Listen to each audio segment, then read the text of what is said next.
जय हिंद एवरीवन, क्या हाल चाल सबकी? बढ़िया एकदम। मैं उम्मीद करता हूं कि सारे बच्चे बहुत अच्छे होंगे और लक्ष्य सीरीज से अपने मैथमेटिक्स की तैयारी बहुत बढ़िया तरीके से कर रहे होगी। देखो, मैंने आपसे कहा था कि मैं मैथमेटिक्स आपको पूरा कंप्लीट एनटीएससी के लिए पढ़ाऊंगा और मैं लगातार उस पर वर्क भी कर रहा हूं। ये अलजेब्रा चल रहा है, इसके पहले हम लोगों ने नंबर सिस्टम और सर्ट्स एंड इंडिसेस कंप्लीट कर रखा है और वो लेक्चर्स आप प्लेलिस्ट से देख सकते हैं। इसके अलावा यूट्यूब पर ही साइंस की भी क्लासेस चल रही हैं जो कि 7:30 बजे लाइव चलती हैं और मैथमेटिक्स की क्लासेस 6 बजे लाइव चलती हैं। ये वीडियो प्रीमियर हो रहा होगा, लेकिन इस वीडियो में आपको जो कंटेंट मिलेगा वो बिल्कुल आपको लाइव वाली फीलिंग देगी कि हाँ भैया मेरे सामने हमें पढ़ा रहे हैं और हमें चीजें जो भी नहीं समझ में आ रही वो प्रॉपर तरीके से समझा भी रहे हैं। ठीक है, तो आज के इस वीडियो में हम लीनियर इक्वेशन इन 2 वेरिएबल का लेक्चर नंबर 1 देख रहे होंगे। ये लेक्चर नंबर हमारा 15 होने वाला है और मेरी कोशिश ये रहेगी कि इस एक लेक्चर में इस चैप्टर को पूरी तरह से आपको समझा दिया जाए। उसके बाद कल का जो सेशन होगा शाम के 6 बजे का, वो लाइव होगा। तो मैं उम्मीद करूंगा कि जितने बच्चे इस सेशन को आज देख रहे होंगे वो सभी के सभी बच्चे कल के सेशन में लाइव आएंगे। तो इस वीडियो को जितने बच्चे लाइक कर रहे होंगे, मैं उम्मीद करूंगा कि उतने बच्चे इस सेशन में, कल वाले सेशन में लाइव आकर मेरे साथ एनटीएससी लेवल के प्रॉब्लम्स लाएंगे। तो फटाफट से यार सेशन को सारे के सारे बच्चे लाइक कर दो यार एक बार। तो लाइक कर दिया, बहुत बढ़िया, बहुत बहुत धन्यवाद। नए हो गए तो सब्सक्राइब भी कर लेना। ठीक है, चलो। तो लीनियर इक्वेशन इन 2 वेरिएबल बहुत इजी चैप्टर है और इसको अगर आप अपने बोर्ड लेवल कर भी कर लेते हो ना तो भी आपका काम हो जाता है। बोर्ड लेवल कर लेना, R S. Agarwal, R D. Sharma, NCERT, exemplar, आपके पास जो भी अवेलेबल है उससे सवाल तुम्हें लगाने ही लगाने हैं। मैं पूरा चैप्टर आपको यहाँ पे एक्सप्लेन कर दूंगा आज की इस वीडियो में। इसके बाद आपका काम क्या होगा, NCERT exemplar, R S. Agarwal, R D. Sharma, जो भी आपके पास अवेलेबल होगी उससे आपको सवाल लगाने हैं। फिर उसके बाद कल के सेशन में लाइव आकर मेरे साथ एनटीएससी ओरिएंटेड प्रॉब्लम्स लगाने हैं। ठीक है, चलो तो स्टार्ट करते हैं यार, अपना टाइम वेस्ट बिल्कुल भी नहीं करेंगे। और मैं आप सभी लोगों को बता देना चाहता हूं कि लीनियर इक्वेशन इन 2 वेरिएबल में आपको बहुत छोटे छोटे टॉपिक्स पढ़ने हैं यार। लीनियर इक्वेशन क्या होता है और 1 वेरिएबल, 2 वेरिएबल, इसका सॉल्यूशन कैसे निकालते हैं, सॉल्यूशन कितने पॉसिबल होते हैं, ये हम ग्राफिकल मेथड से या फिर अलजेब्राइक मेथड से पता कर सकते हैं। फिर ग्राफिकल मेथड से हम सॉल्यूशन फाइंड कैसे करते हैं और अलजेब्राइक मेथड से सॉल्यूशन फाइंड कैसे करते हैं। और 5वां टॉपिक आपका होता है वर्ड प्रॉब्लम। ठीक है, तो बेसिकली ये एकदम एनसीईआरटी लेवल चैप्टर होता है। इस चैप्टर में बिल्कुल भी कुछ नया डिफरेंट नहीं होता है जो कि आपको समझने की जरूरत है। इसके अलावा मैं आप सभी लोगों को बता देना चाहता हूं कि आप में से जो भी बच्चा, हालांकि एक स्लाइड होती थी वो स्लाइड छूट गई है, जो भी बच्चा टेस्ट सीरीज में इनरोल करना चाहता है तो as soon as possible test series में आप इनरोल कर लीजिए। टेस्ट सीरीज में इनरोल करने के लिए आपको क्या करना पड़ेगा, प्ले स्टोर से रैंकर्स एनटीएससी का ऐप डाउनलोड करना पड़ेगा। वहां पर आपको लक्ष्य एनटीएससी टेस्ट सीरीज मिल रही होगी। इसके अलावा अगर आप मेंटरशिप प्रोग्राम में ज्वाइन होना चाहते हैं तो एक मेंटरशिप प्रोग्राम होगा। उन दोनों में से एक चीज आप चूज कर लीजिएगा, जिस प्रकार से आपकी कैपेबिलिटी होगी। लक्ष्य एनटीएससी टेस्ट सीरीज या फिर मेंटरशिप प्रोग्राम चूज करके उसमें एनरोल कर लीजिएगा। समय समय पर आपके टेस्ट भी कंडक्ट कराए जाएंगे ताकि आपकी प्रिपरेशन और प्रॉपर तरीके से हो सके। ठीक, चलिए स्टार्ट करते हैं अपना चैप्टर। हम टाइम वेस्ट नहीं करने वाले हैं, प्योर आपको कंटेंट मिलने वाला है, तो ध्यान से सुनिएगा। Linear equation. अब इक्वेशन समझ पढ़ के आपको क्या समझ में आ रहा है, इक्वेशन पढ़ के आपको समझ में आ रहा है कि भैया यहाँ पे 2 चीजें होंगी, एलएचएस और आरएचएस। ठीक है, ये होता है इक्वेशन में लेफ्ट हैंड साइड और राइट हैंड साइड। जब हम चीजों को इक्वेट करते हैं दैट इज इक्वेशन। लीनियर का मतलब आपको समझ में आ रहा होगा जिसकी डिग्री कितनी हो, डिग्री कितनी हो, डिग्री हो 1। तो बस वही वो वाले इक्वेशन जिसकी डिग्री 1 होती है वो सभी क्या कहलाते हैं, लीनियर इक्वेशन।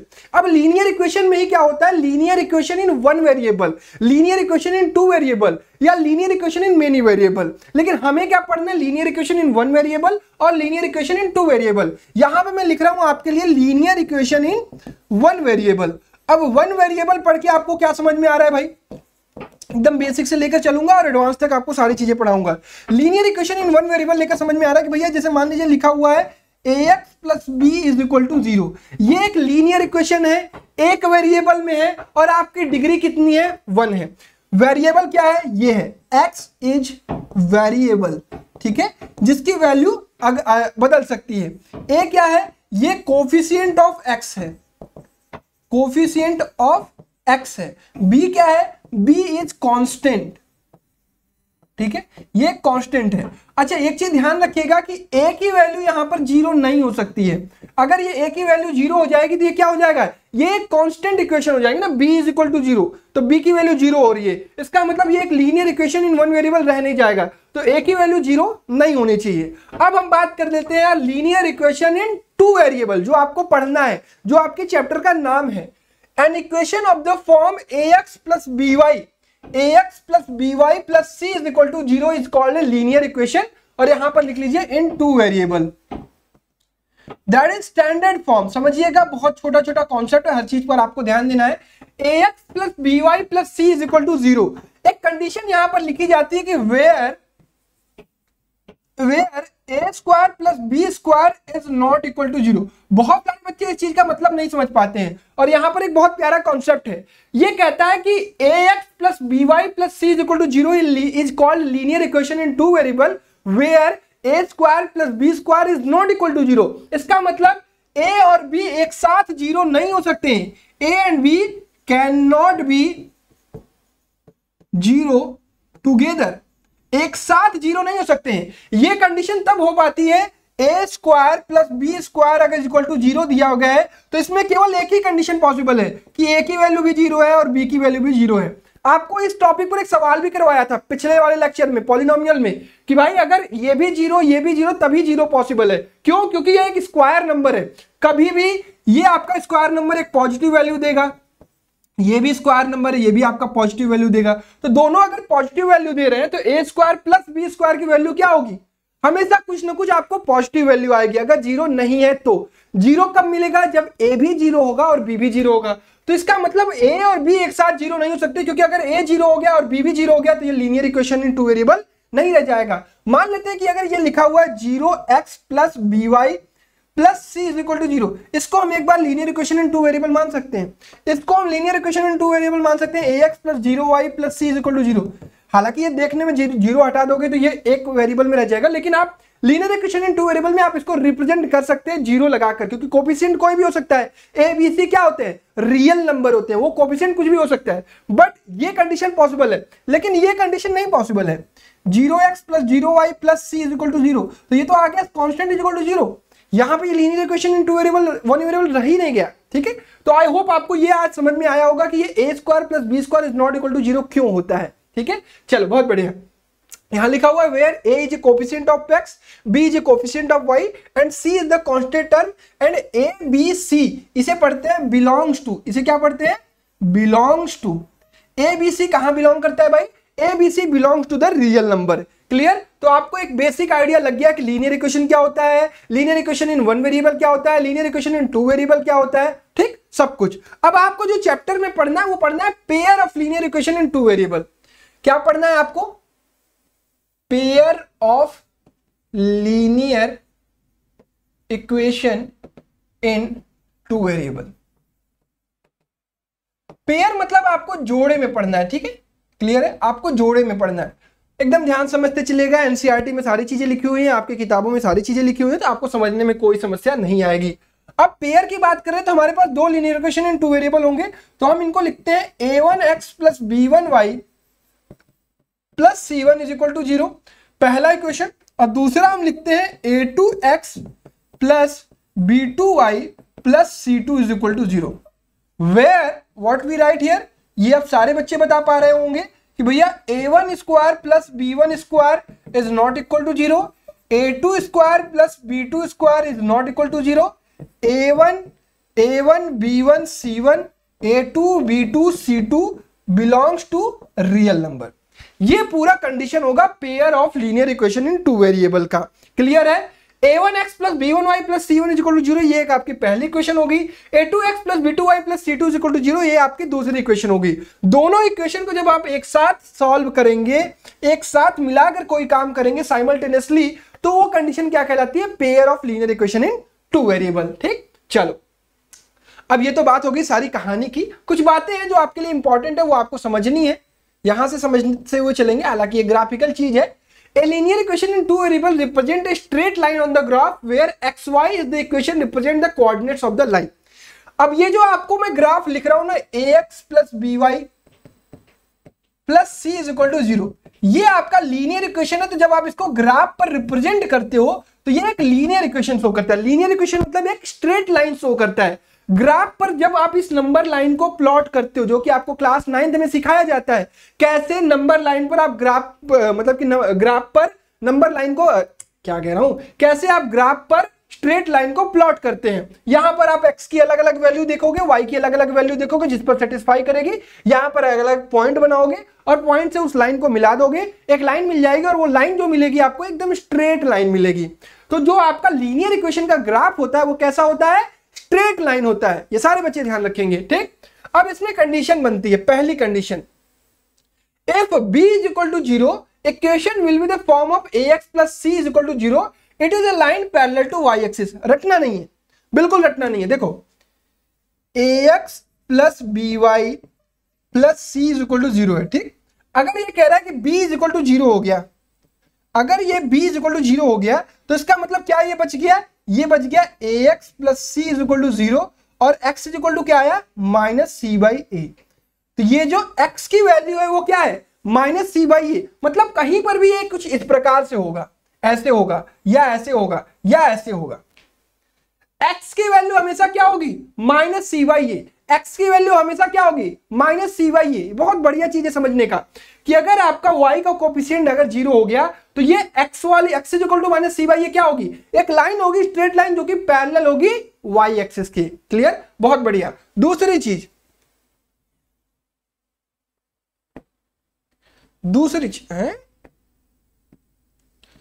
चीज यहां, if a is equal to 0, equation will be the form of by plus c। अगर यहीं पर मैं कहूं a की वैल्यू अगर 0 हो जाए, अगर a की वैल्यू 0 हो जाए तो ये क्या हो जाएगा, by plus c is equal to 0। तो y इज इक्वल टू क्या हो जाएगा, माइनस c by b। मतलब अब हमारा जो है y की वैल्यू आ रही है, y की वैल्यू क्या आ रही है, माइनस c by b। तो मतलब ये अब जो लाइन बनेगी y is equal to minus c by b क्या होगी, y is equal to minus c by x axis के पैरेलल होगी। क्लियर है, ये बात सबको समझ में आ गई, बहुत बढ़िया। तीसरी बात, if c is equal to 0, equation will be the form ax plus by is equal to 0, it is line passing through the origin। ये ऐसा कुछ होगा, ठीक है, ये कुछ ऐसा होगा। अगर c is equal to 0 है तो ये कैसे आ जाएगा, y is equal to minus ax by b। तो ये हो जाता है y is equal to mx का फॉर्म, ठीक है। ये आपको मैं कोऑर्डिनेट ज्योमेट्री में पढ़ाऊंगा कि y इक्वल टू mx क्या है, स्लोप होता है। ये y इक्वल टू mx की लाइन है। इसी लाइन को जो ax plus by plus c होता है ना, ax plus by plus c, जब मैं कोऑर्डिनेट ज्योमेट्री आपको पढ़ाऊंगा तो वहां पढ़ाऊंगा ax plus by plus c equal to जो 0 है, इसको हम लोग ऐसे लिख सकते हैं, by equal to minus ax plus c, और हम लोग इसको ऐसे लिख सकते हैं minus a by b x plus c by b। ये है y is equal to mx plus c का फॉर्म। y is equal to mx plus c का फॉर्म कैसा होता है, कुछ इस प्रकार से होता है, ऐसे। c की वैल्यू अगर कुछ आ रही है तो ये ऊपर या नीचे होगी ये ग्राफ पे, और अगर c की वैल्यू 0 आ रही है तो कहां से पास करेगी, ओरिजिन से। ठीक है, ये छोटी छोटी बातें हैं जो कि आपको समझनी है, जो कि आपको प्रॉपर तरीके से समझ में भी आ रही होंगी। कोई भी डाउट होगा चैट बॉक्स में या कमेंट बॉक्स में जरूर पूछ लीजिएगा। अब यहां से हमारा स्टार्ट होता है pair of linear equation in two variable. तो ये तो कहानी होगी एकदम शुरुआत वाली कि भाई लीनियर इक्वेशन क्या होता है, उसका ग्राफ कैसा दिखता है, ग्राफ पर हम प्लॉट करते हैं तो कौन कौन सी कंडीशंस होती है अगर सिंगल लीनियर इक्वेशन होता है। पेयर ऑफ लीनियर इक्वेशन में हमें सारी चीजें सीखनी है, ठीक। इससे पहले मैं आपको यह बताना चाहूंगा कि जैसे मान लीजिए ax plus by plus c is equal to 0 एक इक्वेशन है, ठीक। ax plus by plus c is equal to 0, a b c आपके रियल नंबर हो गए। अगर हमें पता करना होता है कि ये भाई कौन कौन सी वैल्यू x y को सेटिस्फाई करती है, तो हम यहाँ पर चेक करते हैं x और y की वैल्यू कौन कौन सी इसको सेटिस्फाई करती है। लेकिन जो पेयर ऑफ लीनियर इक्वेशन होता है वो कैसा होता है, a1x plus b1y plus c1 is equal to 0, और दूसरा क्या होता है a2x plus b2y plus c2 is equal to 0, ठीक। क्लियर। अच्छा, इसमें कंडीशन क्या थी, वही पुरानी वाली condition, a1 square plus b1 square is not equal to 0, और a2 square plus b2 square is not equal to 0। और क्या होता है बच्चा, a1 a2 b1 b2 c1 c2 belongs to real number. इतनी कंडीशन सभी बच्चों को समझ में आती है, किसी को कोई प्रॉब्लम नहीं आती है। अब जब आपको pair of linear equation solve करना होता है, जब आपको ऐसी कंडीशन बनानी पड़ती है कि यहां से x और y का क्या सॉल्यूशन बनेगा, यहां से x और y की कौन सी वैल्यूज होंगी जो दोनों ही इक्वेशन को सेटिस्फाई करेंगी, इस कंडीशन में हम दोनों इक्वेशन को एक साथ सॉल्व करते हैं, so that we called pair of linear equation in two variable. ठीक, कहानी समझ में आ रही है? ये बिल्कुल समझ में आएगी, एकदम बेसिक बात है ये, जो कि आपके बोर्ड लेवल की चीजें होती हैं। ठीक, अब इनका ग्राफिकल रिप्रेजेंटेशन देखते हैं। अभी मैंने आपसे बात की कि ग्राफिकल रिप्रेजेंटेशन कैसे होता है। जैसे मान लीजिए मैंने एक इक्वेशन ले लिया 2x plus Y is equal to 6। ठीक है, ये मैंने ग्राफ, ये एक linear equation in two variable ले लिया। ये क्या है? एक linear equation in two variable. अब मैं आपको दिखाऊंगा कि ये ग्राफ पर कैसे प्लॉट होता है। ठीक है, ये सारी चीजें आपको 9th में पढ़ाई जाती हैं। जैसे मान लीजिए मैंने यहाँ पे एक बनाया बॉक्स, यही सारी चीजें तुम्हें आती होंगी और ये बेसिक चीजें सबको आनी चाहिए। x इज इक्वल टू 0 रखा तो y इज इक्वल टू क्या आया 6, y इज इक्वल टू अगर 0 रखा तो x इज इक्वल टू क्या आया 3। अब मैं गया इस पर कोऑर्डिनेट प्लेन पर, ये x एक्सिस ये y एक्सिस, यहां मैंने ऐसे ऐसे ऐसे खींच दिए। यहां मुझे y की वैल्यू 6 तक चाहिए, इसको और छोटा कर देता हूं, इसको भी छोटा कर देता हूं। इधर निगेटिव हो जाएगा, इधर निगेटिव हो जाएगा नीचे की तरफ। ठीक, अब चलिए प्लॉट करते हैं। अब हमारे पास पहला पॉइंट है, ए पॉइंट है 0,6, कोऑर्डिनेट ज्योमेट्री में सारी चीजें पढ़ाई जाएंगी। बी पॉइंट होता है 3,0। ठीक है, 9th में पढ़ भी चुके होंगे। तो ए पॉइंट प्लॉट करें 0,6 को, तो एक्स एक्सिस पर 0 और वाई एक्सिस पर 6, 1 2 3 4 5 6, ये हो जाएगा हमारा ए 0,6। बी पॉइंट क्या है 3,0, बी पॉइंट है हमारा ये 3,0। ठीक, अब आपको क्या करना है, दोनों ही पॉइंट को मिला देना है।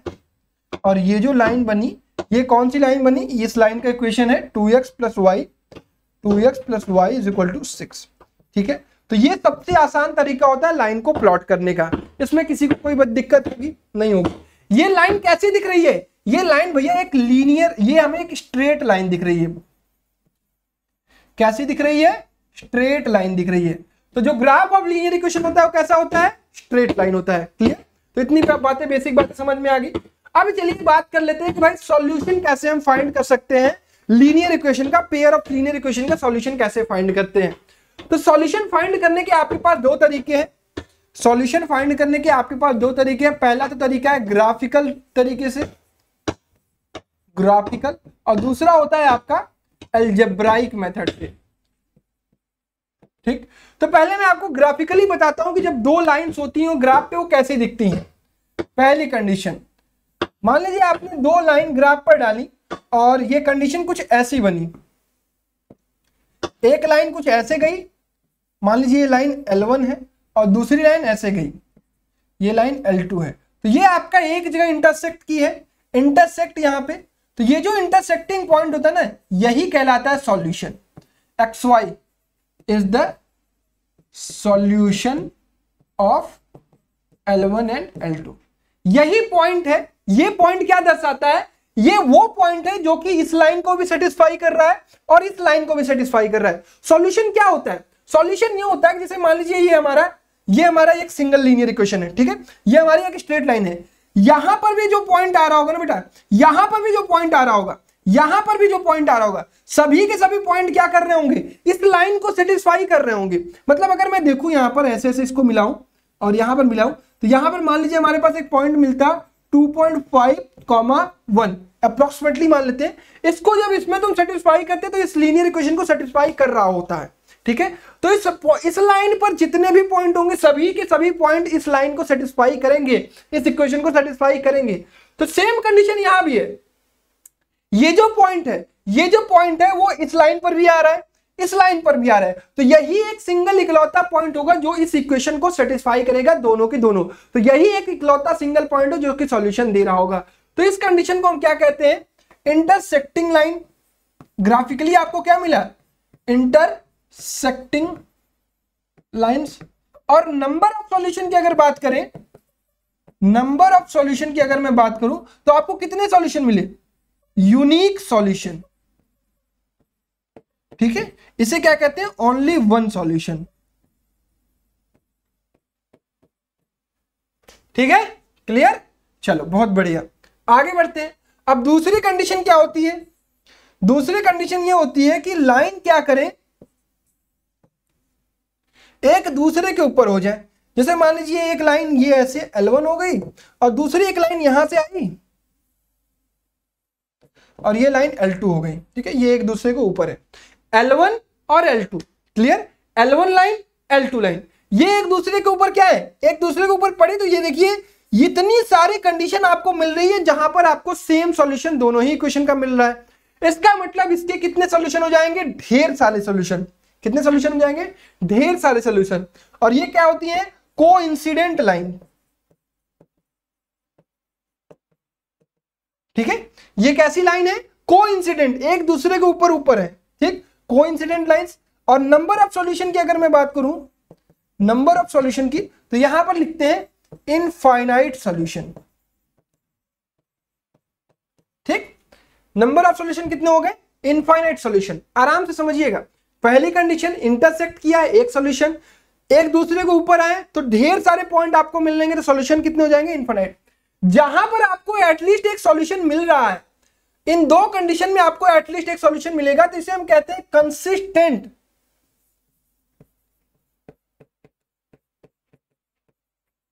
ठीक है, दे आर कॉल्ड कंसिस्टेंट। अगर आपको एटलीस्ट एक सॉल्यूशन मिलेगा तो इसका नेचर क्या होगा, ये कंसिस्टेंट है, ये लाइंस क्या है, कंसिस्टेंट है। एटलीस्ट वन सॉल्यूशन आपको मिल रहा हो तो ये कंडीशन क्या कहलाती है, कंसिस्टेंट सॉल्यूशन कहलाती है। ये पहला वाला एक सॉल्यूशन दे रहा है, ये वाला ढेर सारे दे रहे हैं, अगर कम से कम आपको एक सॉल्यूशन मिल रहा है तो ये कंडीशन कौन सी हुई, कंसिस्टेंसी की कंडीशन हुई, ठीक। चलिए तीसरा कंडीशन होता है जब आपको सॉल्यूशन ही ना मिले।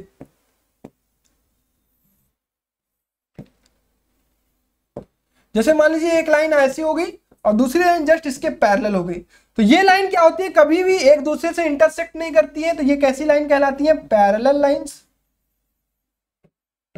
पैरेलल लाइंस, ठीक।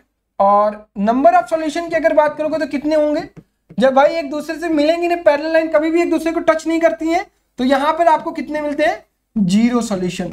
अगर आपसे इसका नेचर पूछा जाए कि ये भाई सॉल्यूशन का नेचर कैसा होगा, तो ये कहलाता है इनकंसिस्टेंट सॉल्यूशन।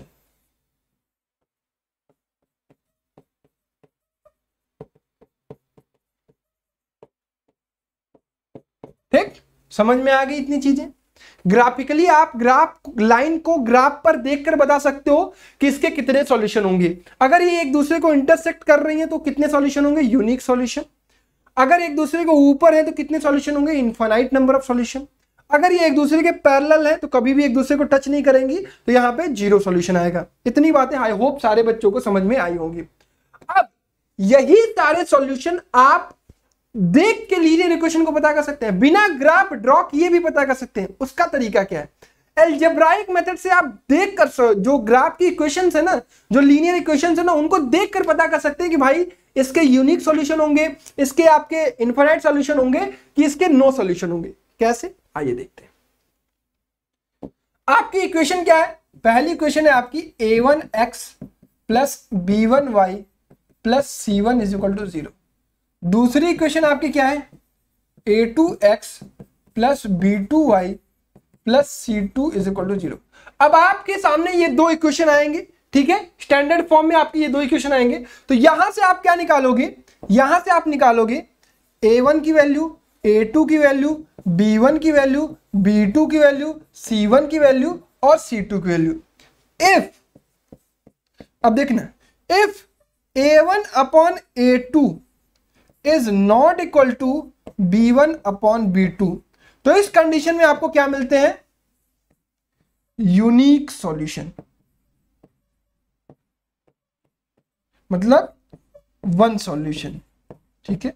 अगर आपको दिखता है कि a1 अपॉन a2 की जो वैल्यू है वो b1 अपॉन b2 की वैल्यू के बराबर नहीं होती है, उस कंडीशन में आपको यूनिक सॉल्यूशन मिलता है।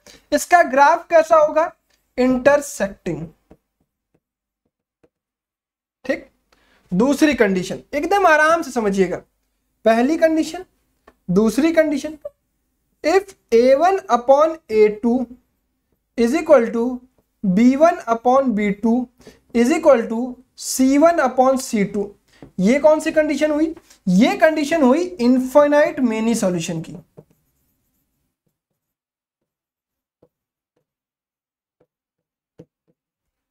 इसका ग्राफ देखोगे तो कैसा होगा, कोइंसिडेंट होगा, आराम से एकदम समझिएगा, आराम से लिखिएगा, अपनी कॉपी में नोट कर लीजिएगा, ये नोट्स भी आपको मिल जाएगा। A1 upon A2 is equal to B1 upon B2 is not equal to C1 upon C2। ये कंडीशन होती है किसकी? जब आपको नो सॉल्यूशन मिलता है, जीरो सॉल्यूशन, नो सॉल्यूशन। और इसका ग्राफ कैसा होगा बेटा? पैरेलल होगा। बोलो समझ में आई इतनी बात? अगर समझ में आई है तो वीडियो को फटाक से लाइक कर दो भाई।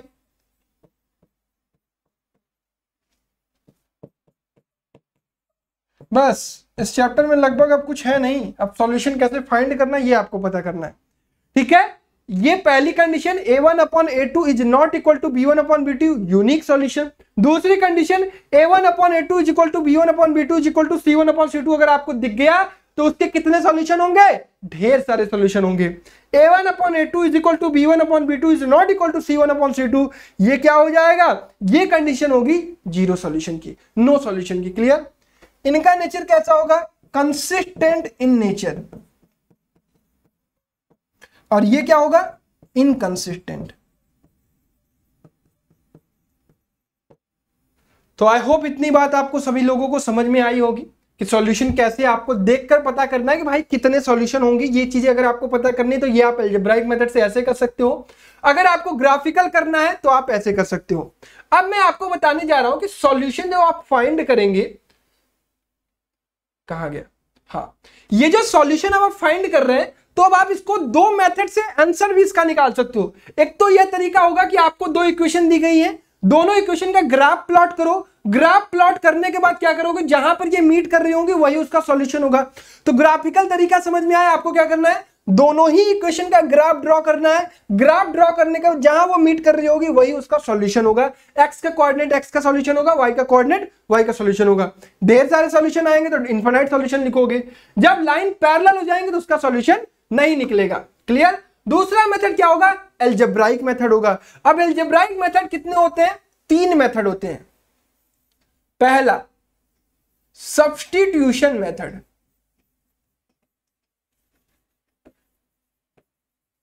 तीन मेथड आपको पढ़ने होते हैं। दूसरा एलिमिनेशन मेथड, तीनों ही मेथड मैं आपको समझाऊंगा प्रॉपर तरीके से, डोंट वरी। तीसरा क्रॉस मल्टीप्लिकेशन मेथड। अक्सर बच्चे क्रॉस मल्टीप्लिकेशन से भागते हैं लेकिन बहुत आसान होता है। आज ऐसा समझाऊंगा कि आपको सारी चीजें समझ में आ जाएंगी। ठीक है? क्लियर है प्यारे बच्चों? ये तीन मेथड होते हैं जिससे आप अलजेब्राइकली कोई भी दो इक्वेशन सॉल्व कर सकते हो, और ये आपको लाइफ भर काम देने वाले हैं। इतना याद रखिएगा, 11th में भी काम देगा, 12th में भी काम देगा। तो इसलिए इस मेथड को, तीनों मेथड को आप बहुत अच्छे तरीके से सीख लीजिएगा। जैसे मान लीजिए आपको दिया गया equation a1x plus b1y plus c1 is equal to 0। दूसरा इक्वेशन दिया गया a2x plus b2y plus c2 is equal to 0। पहला मेथड सब्स्टिट्यूशन क्या कहता है? आराम से पहले थ्योरी समझ लीजिए। सब्स्टिट्यूशन मेथड में आपको करना क्या होता है? जैसे मान लीजिए इक्वेशन नंबर 1 से आपने क्या किया? x की वैल्यू निकाल ली। a1x इज इक्वल टू क्या आ गया? Minus b1y minus c1। तो x की वैल्यू क्या हो जाएगी? माइनस b1 अपॉन a1y और माइनस c1 अपॉन a1। अब क्या करोगे? इस x की वैल्यू को इस सेकेंड इक्वेशन में सब्स्टिट्यूट कर दोगे। मतलब x की जगह इसको क्या कर दोगे? ये लिख दोगे a2 minus b1 upon a1y minus c1 upon a1 plus b2y2 plus c2 is equal to 0। अब देखोगे क्या हो गया? अब ये एक इक्वेशन केवल और केवल एक वेरिएबल में है, केवल y वेरिएबल में। और अगर इक्वेशन केवल एक वेरिएबल में तो उसको सॉल्व किया जा सकता है और y की वैल्यू आ जाएगी। क्लियर? तो सब्स्टिट्यूशन मेथड सबको समझ में आया होगा। हमें क्या करना है? या तो x या तो y की वैल्यू पहले इक्वेशन से निकाल लेनी है और उसी वैल्यू को अगले इक्वेशन में पुट कर देनी है। जिसकी वैल्यू निकाले उसकी जगह पर वो पुट कर दोगे। तो ये तो होता है सब्स्टिट्यूशन मेथड। दूसरा मेथड होता है एलिमिनेशन मेथड। एलिमिनेशन मेथड की थ्योरी क्या होती है? कहानी क्या होती है? एलिमिनेशन मेथड में हमारी कोशिश ये होती है कि जैसे मान लीजिए ये लिखा हुआ है a1x plus b1y plus c1 is equal to 0। अगर x का कोफिशिएंट a1 है तो अब हम कोशिश करेंगे कि हमारे सेकेंड इक्वेशन में भी ना x का कोफिशिएंट और जो ऊपर वाले का कोफिशिएंट है वो सेम हो जाए। मान लीजिए हमारी कोशिश है कि x का कोफिशिएंट दोनों में ही सेम कर दें ताकि हम इस x को ही एलिमिनेट कर दें और बचा क्या हमारे पास, केवल y बचे। तो हम कैसे कर सकते हैं, इसमें दिमाग लगाना पड़ता है कि मान लीजिए हमने पहले क्वेश्चन में a2 से मल्टीप्लाई कर दिया और दूसरे क्वेश्चन में a1 से मल्टीप्लाई कर दिया। अब ये क्या बन जाएगा, अब ये बन जाएगा आपका a1 a2x। अब देखो ये थ्योरी जिस बच्चों को समझ में आ गई तो एग्जाम्पल में तो सब कुछ समझ में आ जाएगा। b1 a2y plus c1 a2 is equal to 0 और ये क्या हो गया a2 a1x plus b2 a1y plus c2 a1 is equal to 0। I know कि ये आपके लिए समझना थोड़ा टफ होगा, लेकिन इस तरीके का डेवलपमेंट आपको करना है। माइनस किया माइनस किया माइनस किया, ये आप देखिए एलिमिनेट हो गया। हमारी कोशिश क्या थी, यहां से हमारी कोशिश थी या तो x को एलिमिनेट कर लो या तो y को एलिमिनेट कर लो। x को एलिमिनेट करना है तो x का कोएफिशिएंट दोनों इक्वेशन में सेम करो, y को एलिमिनेट करने का मन कर रहा है तो y का कोएफिशिएंट दोनों इक्वेशन में सेम करो। ये घट गया। अब यहाँ पे जो बचेगा b1 ये समथिंग y आ जाएगा is equal to something constant, तो y is equal to constant अपन इसका कोएफिशिएंट और ये आपकी एक वैल्यू आ जाएगी। तो ये मेथड होता है इस चीज का एलिमिनेशन। एलिमिनेशन में क्या करते हैं, या तो x को या तो y को एकदम से एलिमिनेट कर देते हैं। सब्स्टिट्यूशन में क्या करते हैं, x या y की वैल्यू निकालकर अगले इक्वेशन में सब्स्टिट्यूट कर सकते हैं। अब है तीसरा मेथड क्रॉस मल्टीप्लिकेशन। अब इसके लिए मैं एक और पेज ले लेता हूं, ठीक, और फटाक से मैं आपको क्रॉस मल्टीप्लिकेशन यहां समझा देता हूं। तीसरा मेथड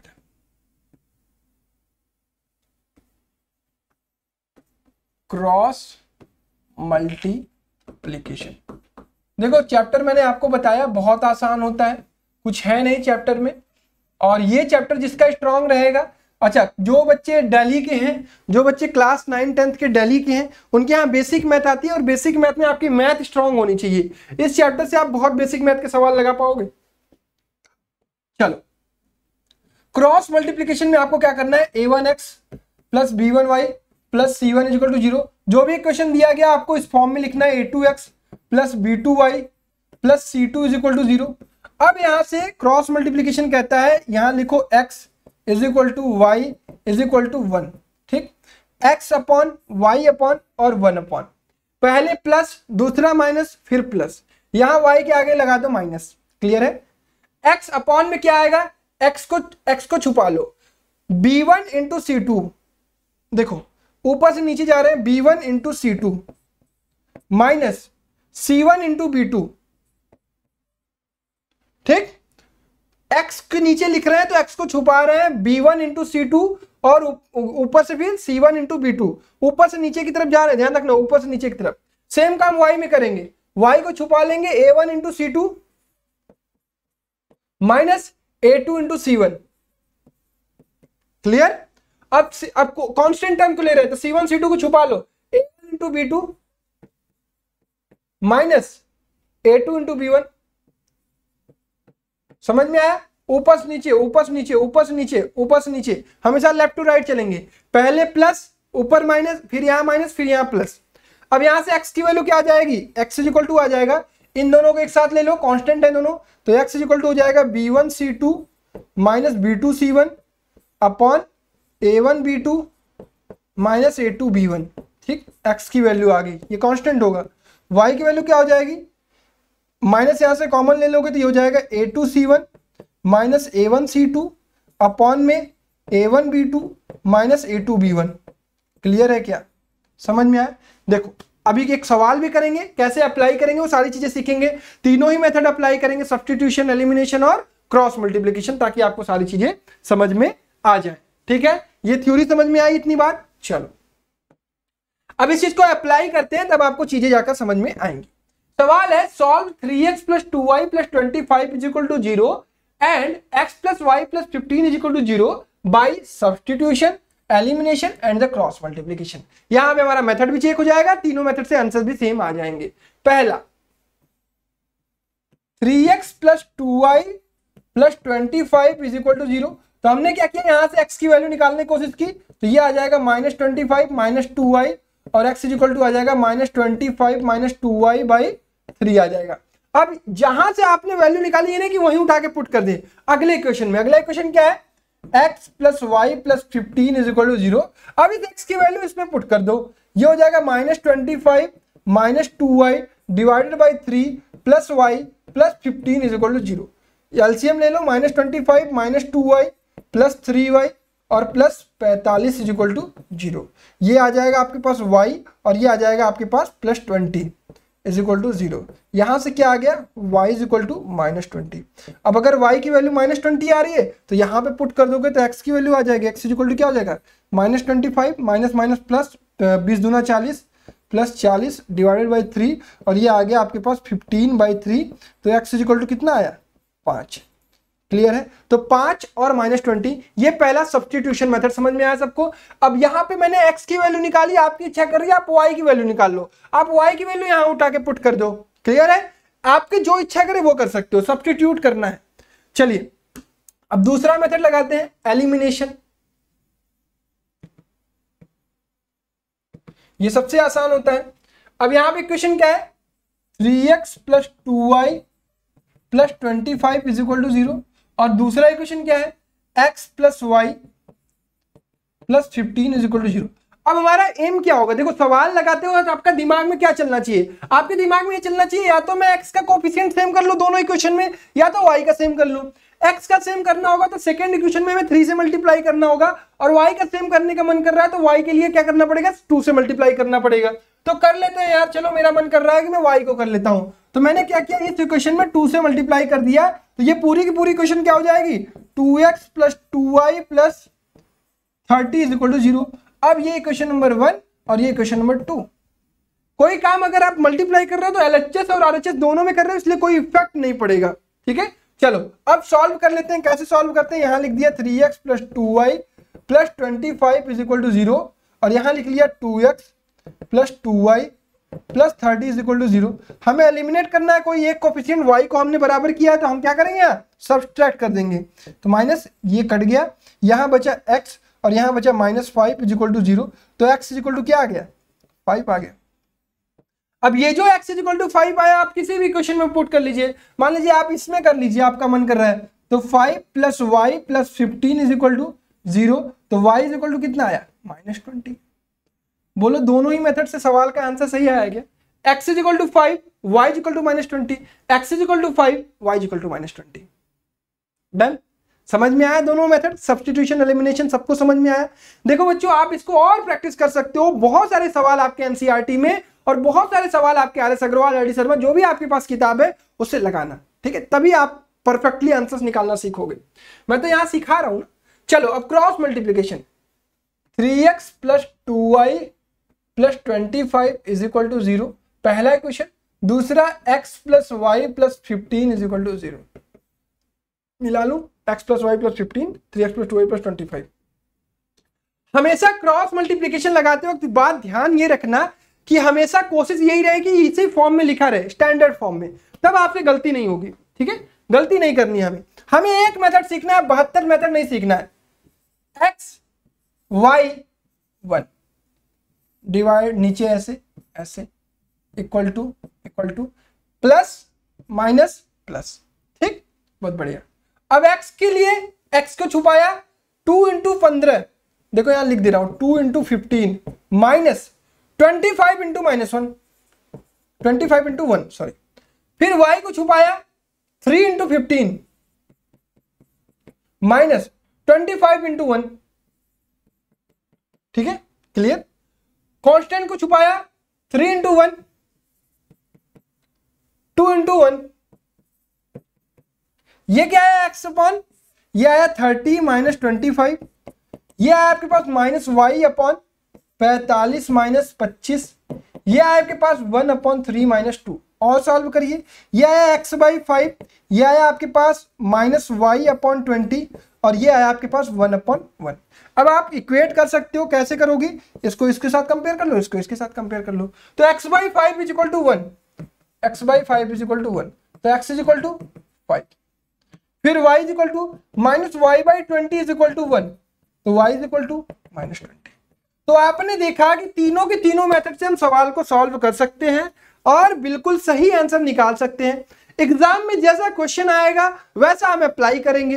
कठिन सवाल आएगा उसको क्रॉस मल्टीप्लिकेशन से करेंगे, इजी आएगा सब्स्टिट्यूशन या एलिमिनेशन से क्वेश्चन को सॉल्व कर सकते हैं। ठीक है, तो ये था पूरे चैप्टर का थ्योरी और यहां पर थ्योरी समाप्त होती है।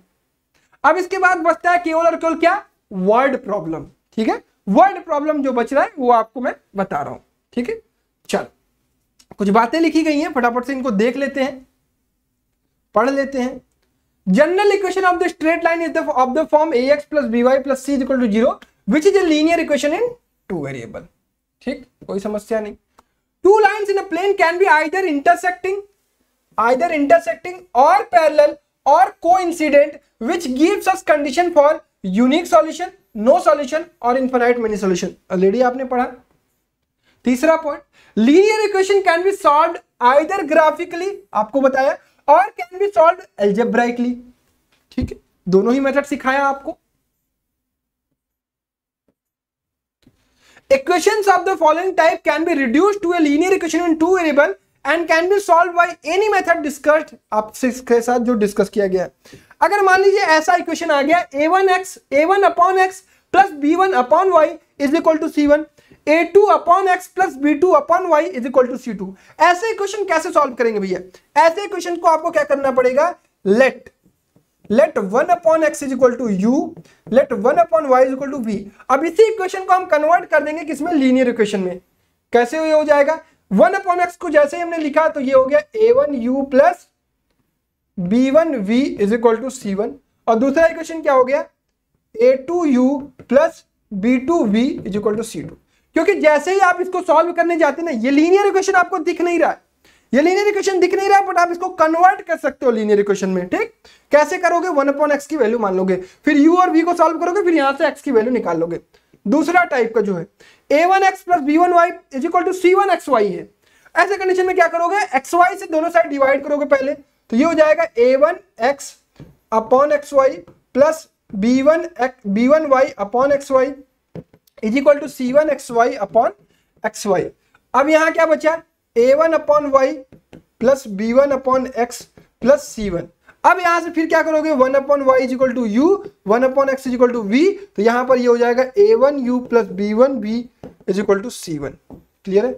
ऐसे इस सवाल को सॉल्व करना पड़ेगा। यहां पर ये जो अब u और v सॉल्व करोगे तो फिर u और v क्या होगा, 1 upon y is equal to u, तो y इज इक्वल टू क्या हो जाएगा, 1 अपॉन u। क्लियर है? सबको समझ में आया ये बात? बहुत बढ़िया। तीसरे टाइप के सवाल को, इसमें आप क्या करोगे, lx प्लस my को क्या करोगे, lx प्लस my को क्या मान लोगे, u, और cx प्लस dy को क्या मान लोगे, v। ठीक, पहले तो ये, अच्छा इतना मानने से बढ़िया सीधा 1 अपॉन को मान लो, थोड़ा ये लंबा वाला प्रोसेस होता है। ठीक है, इसमें आप 1 upon lx plus my is equal to u मानते हो, और 1 upon lx plus my is equal to v। फिर आप सेम वही कंडीशन बनेगा, a1u plus b1v is equal to c1, a2u plus b2v plus is equal to c2। फिर u और v की वैल्यू लीनियर इक्वेशन जैसे आपने मेथड पढ़ा है वैसे सॉल्व कर लोगे। फिर यहां से u v सॉल्व करोगे तो फिर lx plus my is equal to 1 upon u आएगा, और lx plus my is equal to 1 upon v आएगा। फिर इन दोनों इक्वेशन को सॉल्व करोगे, फिर x और y की वैल्यू आएगी। ठीक है, थोड़ा लेंथी मेथड होगा, बट ऐसा सवाल आएगा तो आप कर लोगे। क्लियर है? तो सारी चीजें समझ में आई? यहां तक किसी को कोई समस्या? उम्मीद करता हूं कि यहां तक किसी को कोई समस्या नहीं होगी। अब इसके बाद आपके वर्ड प्रॉब्लम्स आते हैं। देखो वर्ड प्रॉब्लम ना बहुत विस्तार में है, बहुत तरीके के वर्ड प्रॉब्लम बन सकते हैं। तो आपको मैं कुछ वर्ड प्रॉब्लम कैसे टैकल करते हैं ये बताऊंगा। फिर उसके बाद कल जो लाइव सेशन होगा उसमें बढ़िया बढ़िया सवाल होंगे। कोशिश रहेगी कि यार 30 सवाल 1 घंटे के अंदर हम ट्राई करें। 1 घंटे से सवा घंटे का लेक्चर होगा। सारे के सारे बच्चे जो इस वीडियो को देख रहे हैं सभी बच्चे कल 6 बजे मेरे साथ लाइव में प्रेजेंट होंगे। ठीक है, क्लियर? चलो एक सवाल है, the area of a rectangle remains the same if the length is increase by 7 metre. अच्छा, and the breadth is decrease by 3 metre. ठीक है, the area remains unaffected also if the length is decreased by 7 meter and the breadth is increased by 5 meter. Find the dimension of the rectangle. बहुत प्यारा सवाल है। पहला सवाल, तो area का फॉर्मूला कोई बताएगा क्या क्या होता है? कहोगे भैया length into breadth.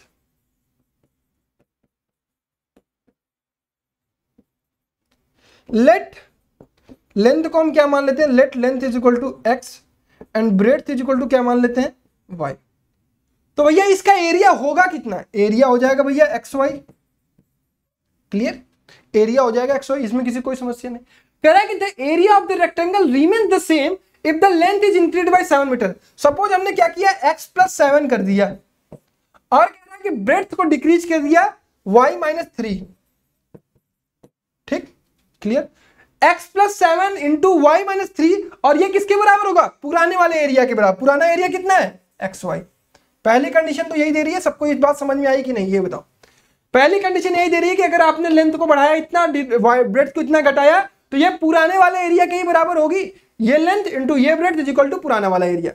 Similarly second condition भी कह रहा है कि x में आप क्या करो, length is decrease by 7 metre, x minus 7 into y और इंक्रीज बाय प्लस 5, ये किसके बराबर होगा, पुराने वाले एरिया की। तो ये दो कंडीशन आपको क्वेश्चन से पहले मिल रही होगी।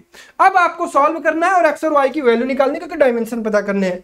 तो अगर मैं पहले कंडीशन को लिखूंगा तो ये हो जाएगा xy plus 7y minus 3x और minus 21 is equal to xy।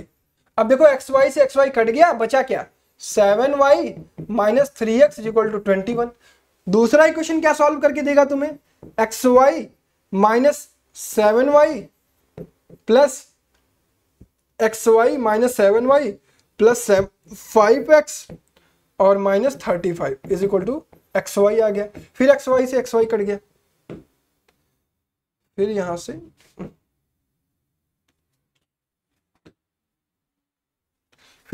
xy से xy कट गया, बचा क्या, minus 7y plus 5x is equal to 35।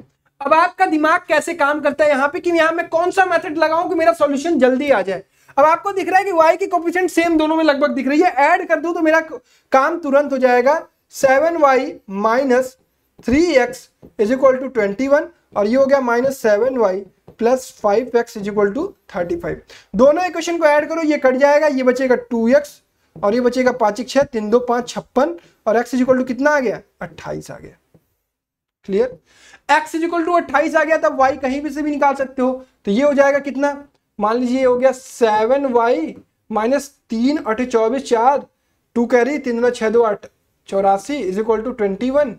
इसको ऐड किया 7y इज इक्वल टू 4 1 5 8 2 10 105, तो y इज इक्वल टू कितना है, 7 1 7 7 5 35, y इज इक्वल टू आ गया 15। डायमेंशंस क्या हो जाएगी भाई, लेंथ इसका हो जाएगा 28 मीटर और ब्रेड्थ कितना हो जाएगा 15 मीटर। क्लियर, तो इस तरीके से इस सवाल को सॉल्व किया जा सकता था। अब मान लीजिए आपको क्रॉस वेरीफाई करना है कि मेरा आंसर सही निकला है कि नहीं, तो एक बार देख लीजिए 28 गुणे 15 कितना आता है, 15 8 120 12 कैरी 15 30 12 42 420 आता है। अब लेंथ ब्रेड को डिक्रीज इंक्रीज करके देख लीजिए, लेंथ इंक्रीज किया 7 मीटर, कितना हो गया 8 7 15 35 इंटू ब्रेड को डिक्रीज कर तो 12, तो 12 25 60 0 6 12 36 6 42। तो भैया हमने सही निकालना है। ठीक, तो ये हमने वेरिफिकेशन भी कर दिया। तो देखिए बेसिकली वर्ड प्रॉब्लम बहुत कठिन नहीं होते, वर्ड प्रॉब्लम को सबसे पहले आपको कन्वर्ट करने आना चाहिए इसमें। ठीक है, तो सवाल को ध्यान से पढ़िए, इसमें कन्वर्ट करिए। अगर आप ये कन्वर्जन कर लेते हो तो फिर सॉल्व करने वाला तो वही पुराना वाला मेथड है, इसमें तो कोई समस्या नहीं आएगी। सवाल में जो जान है वो कहाँ है ना, इसको इसमें कन्वर्ट करना। तो आपके जो एनटीएससी में होता है वो इतने ज्यादा वर्ड प्रॉब्लम नहीं आते, फिर भी आ सकते हैं, लेकिन हमें तैयार रहना है। तो आपको क्या करना है, आज आपको एनसीईआरटी के जितने भी वर्ड प्रॉब्लम्स दिए गए हैं या फिर आपके पास जो भी किताब है, सभी के सभी वर्ड प्रॉब्लम्स आपको प्रैक्टिस करने हैं। ठीक है, चलो और देखो कुछ वर्ड प्रॉब्लम लिया है मैंने, हाँ लिया है।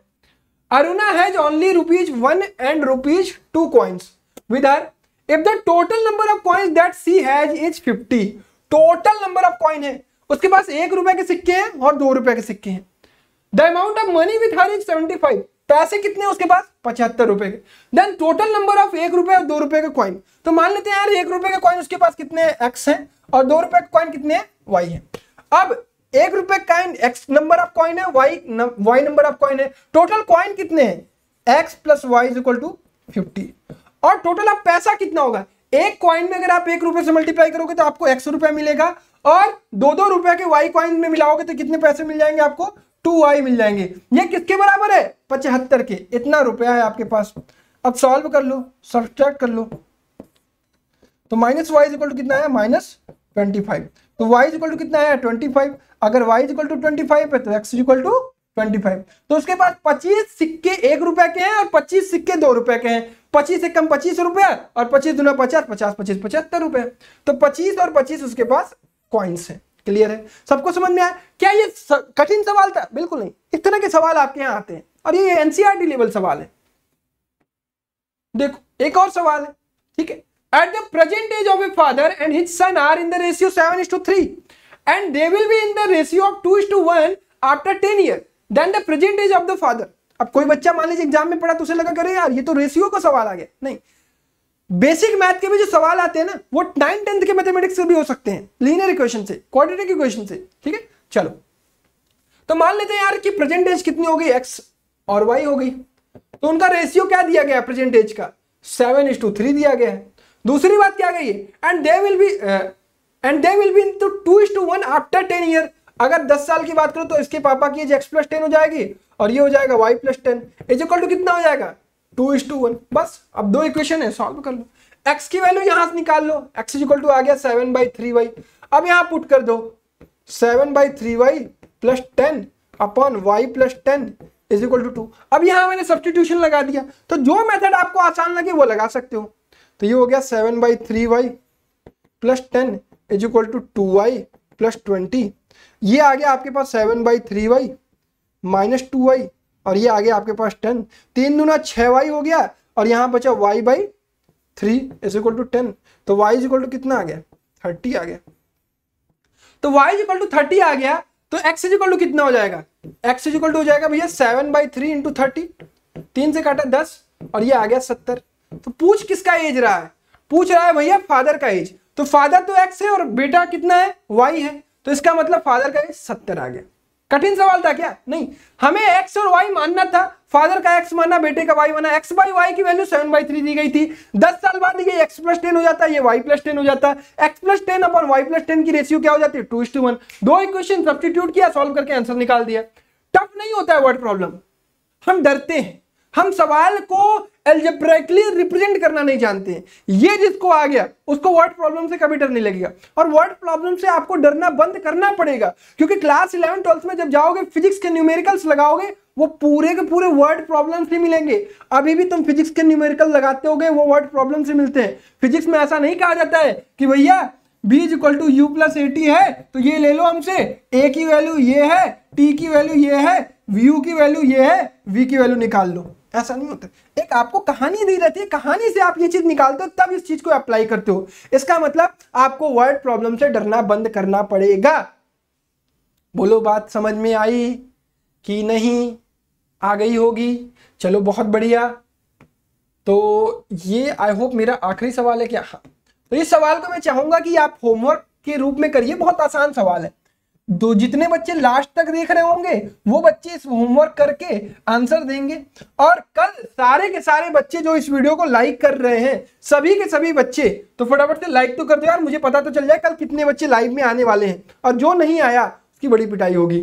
ठीक है, तो कल 6 PM पर हम लोग बहुत प्यारे प्यारे लीनियर इक्वेशन के सवाल करेंगे, लीनियर इक्वेशन इन 2 वेरिएबल के सवाल करेंगे और फिनिश कर देंगे इस चैप्टर को। चैप्टर कल फिनिश हो जाएगा। तो मेरी यार कोशिश भी यही है कि आपको मैथ्स जो है इस बार में जो पढ़ा रहा हूं वो आपको कंप्लीटली पढ़ाऊं, कॉन्सेप्ट वो वाले पढ़ाऊं जो आपके एनटीएससी में आते हैं, और जल्दी से जल्दी खत्म करने की कोशिश करो। ठीक है, दिख नहीं रहा है?